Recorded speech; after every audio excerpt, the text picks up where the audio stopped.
To use language key to switch between languages in Samsung keyboard in Samsung Galaxy S23 Ultra, swipe down the top of the screen and then tap setting icon.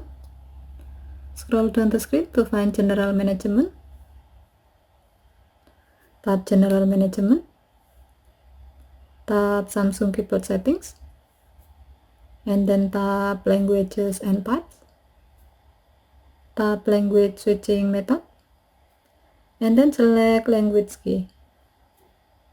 To see the result, open an app where you can type with your Samsung keyboard.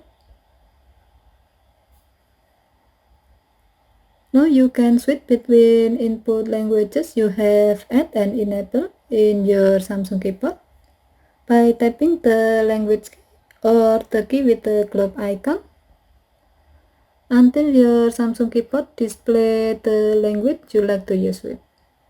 Okay, thank you for watching. Have a nice day.